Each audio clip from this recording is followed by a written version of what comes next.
না আমার বেরিয়ে গেলাম ছাড়িয়ে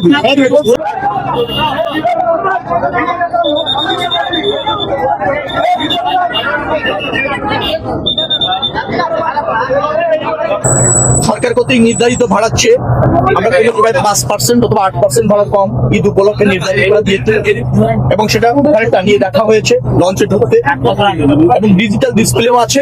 সেভাবে এই সবাই ভাড়া দিচ্ছে, কোনো ভাড়া বেশি না হবে। এখানকার পরিবেশ বলেন যাত্রী আসার পর সে জানতে পারছে তাকে কোন ঘাটে যেতে হবে, কোন অঞ্চলে যাওয়ার জন্য কোন ঘাটটা তাকে ব্যবহার করতে হবে সেই নির্দেশনা দেওয়া আছে। সেগুলো সবাই মেনটেন করছে। আমার না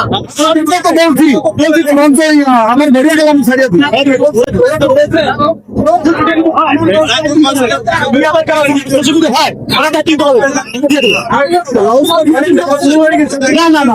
আপনার ভিতরে দেখেন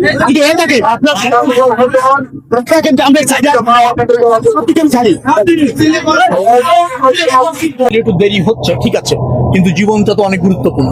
এখন থেকে যখন 1 ঘন্টা আগে আমি এখানে আসি তখন যে অবস্থা তত লঞ্চ ছাড়া যায় এবং আমাদের সিদ্ধান্ত ছিল যে লঞ্চগুলি ছাড়ার আগে আমরা আবহাওয়া পরিস্থিতি পর্যবেক্ষণ আমরা এটা দেখবো। কারণ রাত্রে একটু দেরি হচ্ছে, ঠিক আছে, কিন্তু জীবনটা তো অনেক গুরুত্বপূর্ণ। আপনি যদি এই আবহাওয়ার মধ্যে লঞ্চ নিয়ে যান, মাঝপথে যদি দুর্ঘটনা কবলিত হন তো তখন তো সেটা আরো বেদনার এবং আরো ঝুঁকি।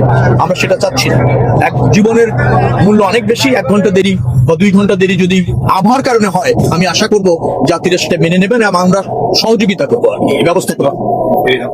আরিচাও বন্ধ হয়ে গিয়েছিল এই আবহাওয়ার কারণে।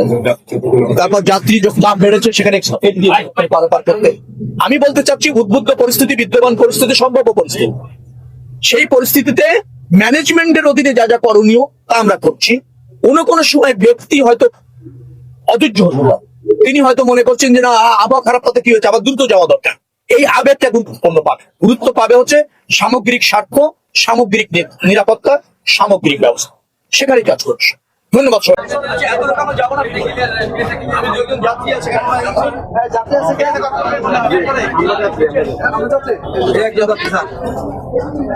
নির্ধারিত ভাড়া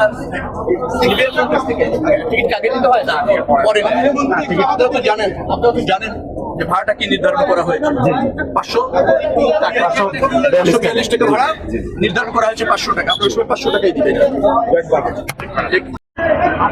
দেখি বাবা